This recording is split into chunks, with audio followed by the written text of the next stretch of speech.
Assalamualaikum warahmatullahi wabarakatuh dan selamat pagi semua murid-murid.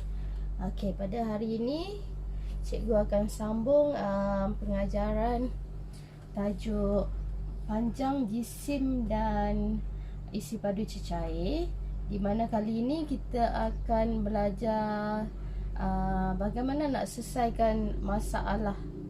Okey. Soalan yang cikgu bagi, kita tengok soalan yang pertama.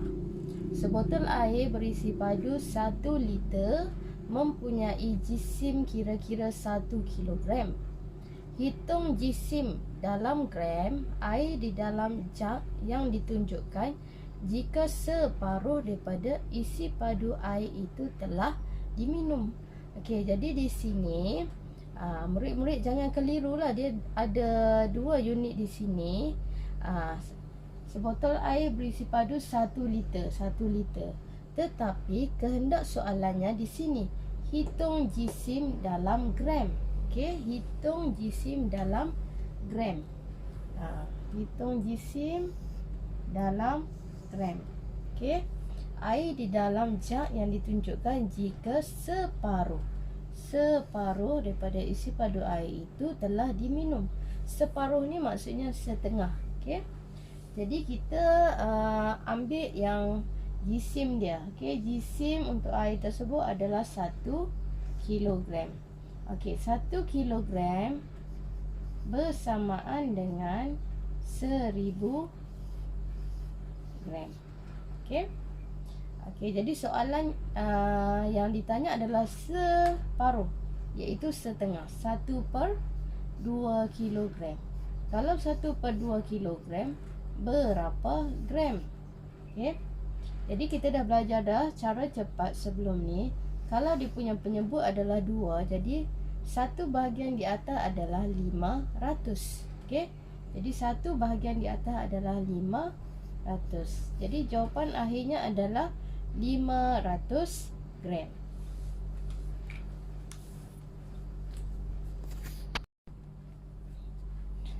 Okey, seterusnya contoh soalan yang kedua. Okey, jadual menunjukkan jarak dari Kuala Lumpur ke 2 destinasi. Destinasi yang pertama iaitu Kuala Lumpur ke Port Dickson, jaraknya 90 km. Kuala Lumpur ke Bukit Kayu Hitam, jaraknya adalah 510 km. Okey, Cikgu Ali memandu dari Kuala Lumpur ke Port Dickson menggunakan 6 liter petrol. Berapakah isi padu dalam liter petrol yang digunakan jika dia memandu kereta yang sama dari Kuala Lumpur ke Bukit Kayu Hitam? Okey, jadi kita poinkan dia punya isi penting maklumat. Okey. Jadi 6 liter untuk 90 km. Kehendak soalannya adalah berapakah isi padu dalam liter petrol yang digunakan jika dia memandu kereta yang sama dari Kuala Lumpur ke Bukit Kayu Hitam. Okey, di sini. Okey, dia nak berapa liter. Jadi kita keluarkan maklumat dulu. 6 liter bersamaan dengan 90 km. Maksudnya petrol 6 liter boleh memandu sejauh 90 km. Jadi bagaimana kita nak tahu 1 liter boleh memandu berapa kilometer? Jadi kita perlu bahagikan. Okey, 90 bahagikan dengan 6. Okey, sini 1, 6 tolak jadi 3, turunkan sifar di 5, 30. Okey. Okey, jadi maksudnya kita dah tahu 1 liter petrol boleh guna untuk 15 kilometer. Okey. Jadi soalan dia, kalau dari Kuala Lumpur ke Bukit Kayu Hitam, berapa liter yang digunakan? Okey, berapa liter yang digunakan? Jadi kalau kita nak tahu lagi berapa liter yang digunakan, kita ambil jaraknya 510 bahagi dengan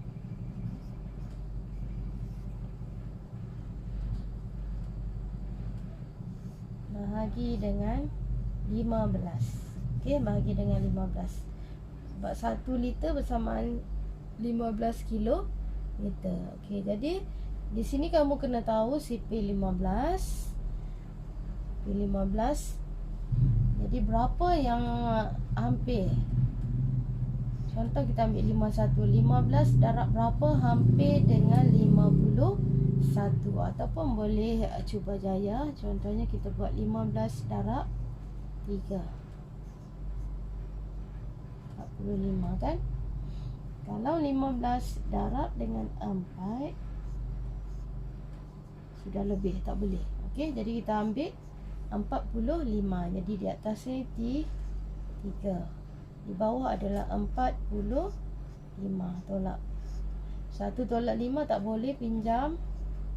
Okey, 11 tolak 5 6. Turunkan sifar. Jadi 60 sudah ada kan? Jadi atasnya adalah 60. Sifar. Jadi petrol yang perlu digunakan untuk memandu dari KL ke Bukit Kayu Hitam adalah 34 liter. Okey.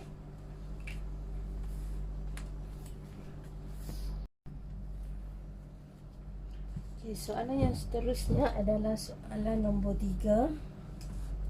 Okay, soalan yang terakhir lah. Soalan nombor 3.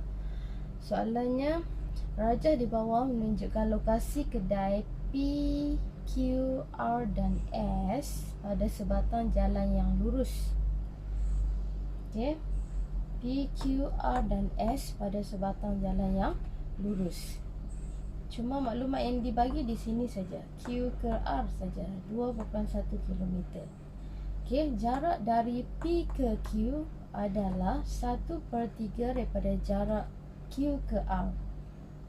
Jarak dari P ke Q ini adalah 1/3 daripada jarak Q ke R. Okey. Jarak dari R ke S adalah 80% daripada jarak dari Q ke R. Berapakah jarak dalam meter dari P ke S? Okey, bagaimana cara kita nak selesaikan? Okey, kita cari dulu jarak dari P ke Q. Okey, step by step, satu persatu. P ke Q 1/3 daripada jarak Q ke R. Okey, maksud daripada ni adalah darab di sini ya. Okey, P ke Q, okey, bersamaan dengan 1/3 daripada tu darab. Okey, jarak Q ke R. Okey, Q ke R kita dah dapat dah 2.1 kilometer. Okey. Okey, jadi di sini kita buat kaedah pemansuhan 3 dengan 2.1. Okey, boleh ada dalam sifir 3, bahagi 3 jadi 1. Ini bahagi 3 disebabkan ada perpuluhan, dia akan jadi 0.7. Okey. Jadi 1 darab 0.7 adalah 0.7 kilometer. Okey, jadi kita dah dapat dah jarak P ke Q. Okey, kita lengkapkan di sini. 0.7 kilometer. Okey, seterusnya kita nak dapatkan jarak R ke S. Okey. R ke S adalah 80% daripada jarak dari Q ke R. Okey, 80%. Jadi R ke S bersamaan dengan 80% kita tukar dalam bentuk pecahan, 80/100 daripada darab Okey, jarak dari Q ke R adalah ini, 2.1 kilometer. Okey, jadi kalau begini kita boleh buat pemansuhan sifar dengan sifar. Okey, 8 dengan 10 ada dalam sifir 2. Okey, bahagi 2 jadinya 4, bahagi 2 jadinya 5. Jadi 4 darab 2.1. 4 darab 2.1 adalah 8.4. Okey, ada lagi 5 bawah kan? Maksudnya per dengan 5. 8.4 per dengan 5. Maksudnya 8.4 kilometer per dengan 5 tu adalah bahagi. Okey, bahagi di sini. 8.4 kilometer bahagi dengan 5. Jadi 1, 5, 8 tolak 5, 3, turunkan 4. Okey, titik naik ke atas, 6, 30. Okey, ada baki kan? Kalau ada baki di sini 4, maksudnya okey, letakkan sifar di sini. Jadi dia akan jadi 40. Jadi sini adalah 8, 40. Okey, kalau ada baki, pastikan sampai tiada baki lah kalau melibatkan perpuluhan. Jadi di sini adalah 1.68 kilometer. Jadi R ke S adalah 1.68 kilometer. Jadi kita sudah lengkap dah. Dari P ke S dah lengkap dah. Cuma soalannya dia tanya berapakah jarak dalam meter dari P ke S. Okey, kita tambah terlebih dahulu mengikut nilai tempat. Okey, kita ambil 0.7 kilometer tambah 2.1 kilometer tambah dengan 1.68 kilometer. Kalau menambah perpuluhan, pastikan titik perpuluhan selari. Okey, kilometer 8, 7 tambah 1 tambah 6 jadi 14. Okey, titik perpuluhan jangan lupa 4. Okey, ini dalam kilometer, tetapi soalan dia minta dalam meter. Jadi kalau dalam meter, murid-murid kena tahulah 1 kilometer rumusnya bersamaan dengan 1000 meter.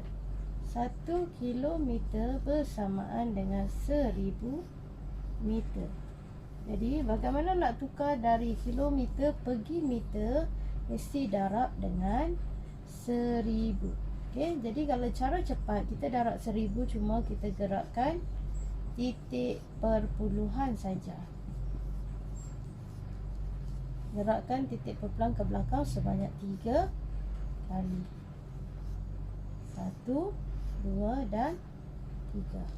Titik sudah berpindah di sini, jadi di sini adalah sifar. Jadi jawapan akhirnya adalah 4480 meter.